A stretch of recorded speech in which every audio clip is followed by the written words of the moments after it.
Hey, okay, let's get this right there. All right, yes, hello, it's Kathy Mazik. I'm coming to you live from my daughter's bedroom. I hope you're doing well. Today, I want to talk about something that at Scholars Voice is really important to us, and that you'll hear in my videos and our podcast and everything many times, and that is curation. Okay, so today we're going to talk about the curated publication pipeline and what it can unlock for you, especially in terms of influence and impact on your field. So a publication pipeline is really just a high level, it's not a just.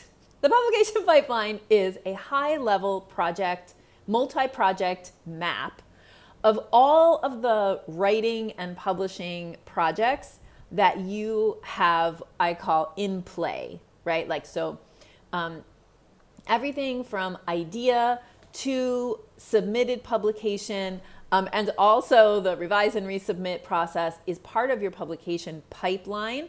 And I've done videos before about different kind of metaphors for the pipeline and why we want to think of it as curated. And I'm going to dig into that idea of curation today, but also talk about like, what is the result of curation for you? So the pipeline is curated, and what we mean by that is like, just like an art exhibit is carefully, we carefully select the pieces of art in order to maybe like convey a certain message about the artist, or represent a time period, or like there's a reason behind curation, like why, if we're using the art gallery metaphor, like why we select carefully certain pieces, why we hang them in a certain way and light them and place them. And the bottom line behind that curation is this intentionality and care, and also selection. Okay, so curation is a selection process, and that's really important. And maybe the most important point about the publication pipeline curation is that when we're talking about curation in the pipeline, it automatically means that we are choosing not to publish some things and choosing to publish other things.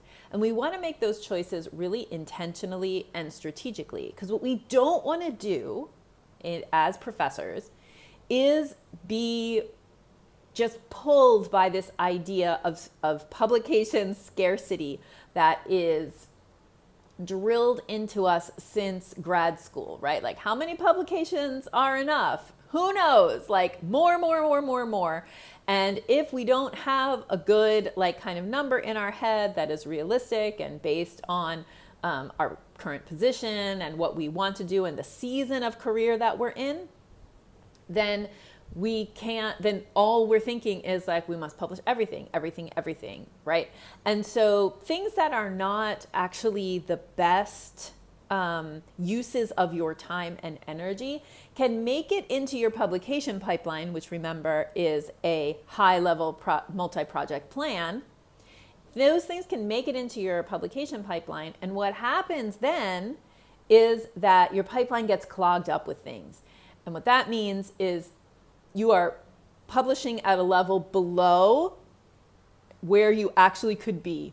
And it's because you are dividing your time between projects where some of them are important and on mission and are going to unlock different career opportunities for you, and some of them are not. And the ones that are not tend to drag our energy, take a lot of time. Even if they take no time because you're not actually spending time writing on them, they are taking mental energy and space and preventing you from moving forward on the projects that really matter.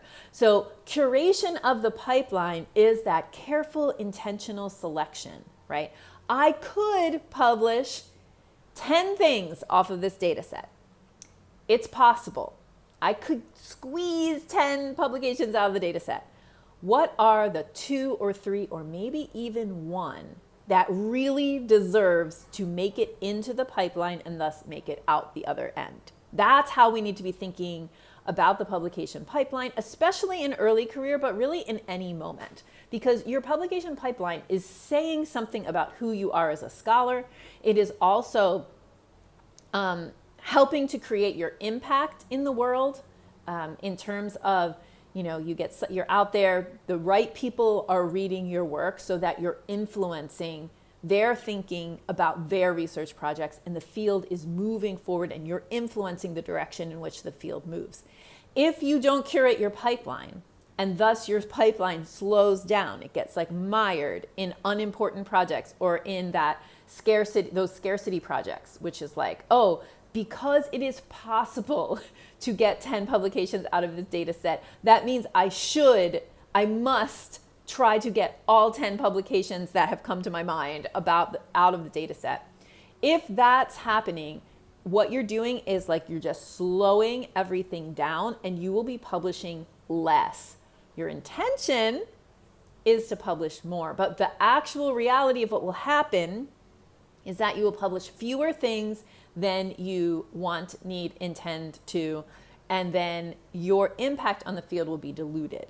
So curation is the process of really understanding where you want to go with your work, and carefully selecting the things you are going to actually put into your publication pipeline and move through all the stages to submission. You're carefully selecting those things based on your academic mission and based on the strategy you have right now for publishing and the season of career that you are in. And all of those things need to come together to influence your choices. So in our Navigate program, we really kind of talk about creating that high-level project pipeline, the pipeline, which is the high-level project, multi-project plan. And we also talk about curating that pipeline based on your academic mission. That's the focus of our Navigate program in terms of curation. And actually, the Navigate program is walking you through this process of curation as you go through the 12 weeks of the program, including curating your time, curating your service work, your teaching work, and all of it is really about this intentional selection rather than just like, yeah, I'll say yes to everything, I'll do everything. So back to the title of this video, which is what the curated pipeline unlocks for you. So when you do this process of curation, when you're designing your pipeline from a place of abundance, not scarcity, then what it unlocks for you is influence and impact. And those are things that sometimes, like, in a really actually stressful way, I think like many universities when we're in the promotion process want us to talk about impact and R factor and like H index or whatever, all of those like crazy numbers and things.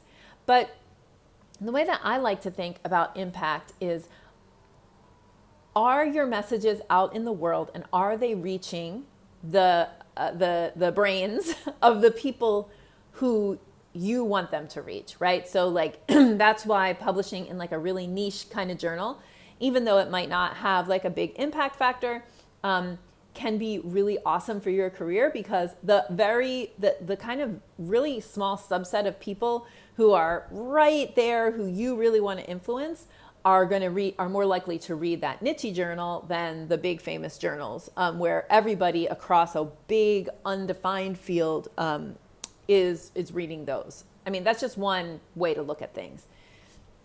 So when you have this curated pipeline, first of all, like what it unlocks for you is more publications. Like actually more publications, as I mentioned before, will come out of your pipeline if it's curated than if you are taking the I need to publish everything mindset attitude.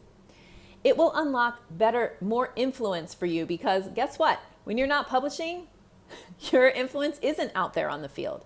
I mean, not to the level that it could be, because yes, you could be presenting. Yes, you are doing all other kinds of work that is impactful and influential. Maybe you're doing policy work, you're doing activism, you're doing community work. Like there's tons of ways in which you're being influential and impactful outside of academic journal publications. And also, if what you're trying to do is influence your field of study, right, and change the thinking in your field and move the field forward, then you kind of have to do the academic publications, or you're not going to reach the eyeballs and the brains and the ears of the people who are working to build knowledge, make knowledge, and move the field forward. So if you don't have those academic journal articles or your book out, then it's just like you're not loud enough, right? You're not getting heard. And so you're not getting that influence and impact that you could if you had the curated pipeline. So the curated pipeline unlocks for you influence and impact. And also, I would say the last thing that the curated pipeline unlocks for you is confidence, and power and agency. It takes a lot of confidence and belief in yourself to not publish everything, like to curate. It takes some self-trust. It takes thoughtfulness. It takes belief in yourself, belief that you are enough, that your publications will be enough. And so that act of curation is a very agentive act, and it can really make you feel confident when you remove things from your pipeline, when you say, actually, I'm not going to publish that. Like, actually, I'm not. And instead, I'm going to focus on these other things over here. So those are the things that the curated pipeline unlocks for you. I hope that this has been a helpful message and a reminder that if you are looking for to create impact in your field, if you're looking to be influential, if you are, and I mean influential, not in the influencer, kind of way, but like you're writing impactful articles that other people are like, wow, that made me think about things in a different way, and it made me design my next study in a different way, or my next analysis in a different way. Those are the kinds of things that I know your work could be doing. And curating is the pathway. On the other side of curation is that impact and that influence on your field. All right, I hope this has been helpful. A reminder that our Navigate Your Writing Roadmap program is open for enrollment for our cohort that starts August 14th, 2023. It's open for enrollment right now. Now, if you are a person who maybe you're like, oh, wait, I don't curate my pipeline at all. I have a ton of projects in there, or I'm sitting on a mountain of data and I've published before, but this last project has just really gotten clogged up and I don't know, like I can't get these publications out. If you've got a ton of almost done articles sitting around, which so many of us do, then Navigate is the program for you. We are going to work in 12 weeks to create your publication pipeline, improve your writing project management skills, curate your calendar to make space for writing, and improve your writing practice. At the same time, we will be moving each week, week by week, we'll be moving what we call the low-hanging fruit article. That's your almost done article that's been sitting around there, that's like 80% done, that you just need to spend a little time on. We're going to be moving that through to submission by the end of the 12 weeks of the program. We do this by recorded lessons plus coaching calls and community writing together. And so every week for 12 weeks, there are short recorded lessons. And then in this round on Fridays at 11 o'clock Eastern, we have a 1-hour call. And sometimes it's a coaching call. We alternate between coaching and co-writing. And that call is really, that live component is really what's going to solidify your learning and change your writing and publication practice. We're accepting applications now. If you're seeing this video today, then there's really just a few, like less than a week to submit your application and get yourself through the application process, which includes the application and a pre-enrollment call with me. Before the pre-enrollment call, you will fill out a benchmark assessment and we will review that during your pre-enrollment call. Make sure the program's a right fit, and if it is, I'll give you an invitation to enroll. We already have this beautiful cohort shaping up, and we can't wait to get started on August 14th. Our first meeting is August 18th. And you can go to scholarsvoice.org/navigate and find the pink button on that page. If you are watching or listening during an enrollment period, that pink button will say apply now. You can click on it and start your process. If it's not during an enrollment period, it will say join the wait list, and we will let you know early before we let everybody else know when the next enrollment period is going to be. So we would love to get your application. We're super excited about the group that is shaping up already, and just want you to have a very wonderful day. Remember, curation is power. Okay, so take that into your week and have a wonderful day. Bye.